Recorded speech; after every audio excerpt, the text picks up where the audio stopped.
अगर उड़द बोने के बाद आपने ये दवा नहीं डाली तो खेत में इतनी घास निकल सकती है कि फसल दब जाएगी। कल जो हमने उड़द की बोनी महिंद्रा ट्रैक्टर से की थी ना, अब बोने के बाद सबसे जरूरी काम है हर्बिसाइड डालना, जिससे खेत में घास कम। लेकिन बहुत सारे किसान इसे गलत समय पर डालते हैं, जिससे दवा का असर नहीं होता। इस वीडियो में हम बताएंगे कि पेंडामेथालिन दवा कब, कितनी मात्रा में, कैसे डालनी है ताकि उड़द की फसल में घास कम निकले। इसलिए वीडियो को अंत तक जरूर देखें।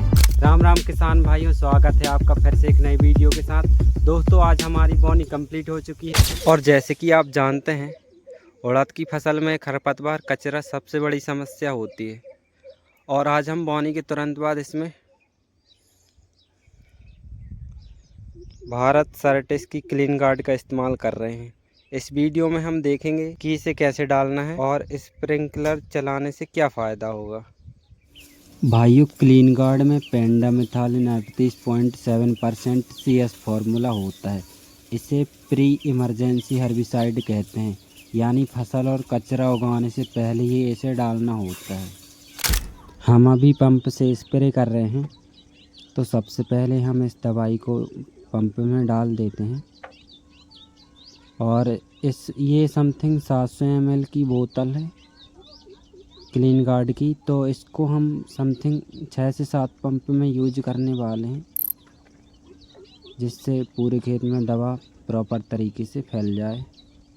यहाँ पे आप देख सकते हो, मैं अभी इसको डाल रहा हूँ सूखे खेत में, क्योंकि ये दवाई सिर्फ इसी के लिए बनाई गई है, सूखे खेत में डालना रहता है सबसे पहले।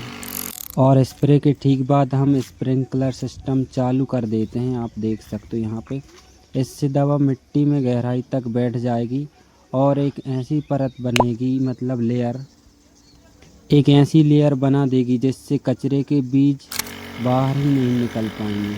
अगर आप भी उड़द की खेती कर रहे हैं तो यह तरीका सबसे बेस्ट है भाई साहब। यहाँ पे हम फिर से दूसरे स्प्रिंकलर में पाइपलाइन में फिर से दवाई डाल देते हैं और नेक्स्ट फिर से चालू कर देते हैं। आप देख सकते हो यहाँ पे सिंचाई, यहाँ पे आप देख सकते हो मैं फिर से इसको दवाई को पंप में भरकर फिर से स्प्रे करने की तैयारी करता हूँ, क्योंकि इसमें हम 4-4 घंटे का पानी लगा रहे हैं, जिससे एक बराबर नमी आ जाए, खेत में बन जाए और पौधे मतलब एक साथ अंकुर होके उगने लगें। इसलिए हम जल्दी जल्दी इसमें सिंचाई कर रहे हैं और दवाई डालते जा रहे हैं पहले, फिर उसके बाद सिंचाई करते जा रहे हैं पीछे से। यहाँ पे आप देख सकते हो मैंने पंप भर लिया है। अभी मैं इसको चालू करके ले जाऊंगा।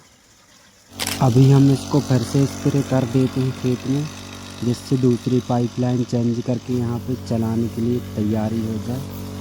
और इसके बाद हम दवाई के तुरंत बाद हम स्प्रिंकलर सिस्टम चालू कर देते हैं। दोस्तों, हर्बिसाइड का मतलब होता है शाकनाशी, मतलब खरपतवार नाशक। यह एक ऐसा केमिकल है जो केवल उन पौधों को खत्म करता है जिनकी हमें ज़रूरत नहीं होती है, जैसे कचरा। क्लीन गार्ड एक सिलेक्टिव हर्बिसाइड है, यानी यह सिर्फ कचरे को मारेगा, आपकी उड़द की फसल को कोई नुकसान नहीं पहुंचाएगा। उड़द की शुरुआत बढ़वार के लिए खेत साफ रहना बहुत ज़रूरी है, क्योंकि साफ रहेगा खेत तभी हमारे उड़द एक साथ जर्मिनेशन सही होगा और ये कचरा बिल्कुल भी नहीं उगेगा, जिससे बेहतरीन इसकी बढ़वार भी जल्दी होगी अपने पौधे। दवाई डालने के बाद हम फिर से पंप भर लेते हैं, जिससे नेक्स्ट स्प्रिंकलर के लिए तैयारी मतलब पहले से ही रेडी रखते हैं हम, जिससे लाइट जैसे ही जाएगी, मतलब पाइपलाइन के लिए जितना 4 घंटे कंप्लीट होगा उसके हिसाब से हम दवाई डालते जा रहे हैं और पीछे से तुरंत स्प्रिंकलर चालू कर देते हैं, जिससे प्रॉपर तरीके से दवाई सही तरीके से ज़मीन में लग जाए। दवाई मिक्स करने के बाद हम यहाँ पे फिर से स्प्रे कर देते हैं, जिससे सिंचाई स्प्रिंकलर यहाँ पे हम दोबारा से लगा के दोबारा चालू कर देंगे यहाँ से। ये लो भाई, जहाँ पे हमने दवाई डाली वहीं पे हमने तुरंत स्प्रिंकलर सिंचाई पाइपलाइन बिछा देते हैं।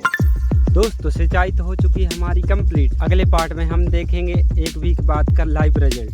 मैं आपको दिखाऊंगा कि क्या ये खेत वाकई में कांच की तरह साफ है या कचरा फिर से निकल आया। यह वीडियो देखना आपके लिए बहुत ही ज़रूरी है, क्योंकि वही आपकी मेहनत का असली नतीजा होगा। क्या सिंचाई के 3 दिन बाद एक साथ बीज अंकुरित होगा या नहीं होगा? और सबसे बड़ा सवाल यह है, कचरे और खतवार को उगने से रोक पाएगी या कबाड़ हो जाएगा?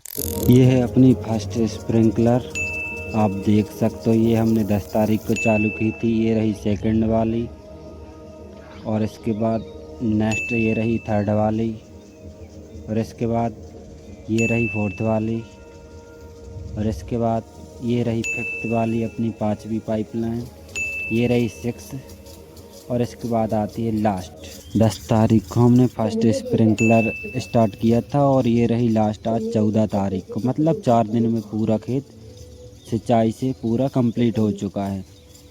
पहले हमने दवाई डालते गए, पीछे से तुरंत पाइपलाइन चलाते गए। 4 से 5 घंटे की हमने फर्स्ट सिंचाई की है, और अब देखते हैं इसका क्या रिजल्ट रहेगा। नेक्स्ट पार्ट में हम बताएंगे आपको कि सिंचाई के बाद कैसा अंकुर रहा और क्या नतीजा निकला हमारी दवाई का। अगले पार्ट में हम देखेंगे 1 हफ्ते बाद का रिजल्ट। मैं आपको दिखाऊंगा कि खेत वाकई कांच की तरह ही कचरा फिर से निकल आया। वह वीडियो देखना आपके लिए बहुत ज़रूरी है, क्योंकि वही आपकी मेहनत का असली नतीजा होगा। तो मिलते हैं नेक्स्ट पार्ट में, तब तक के लिए जय श्री राम।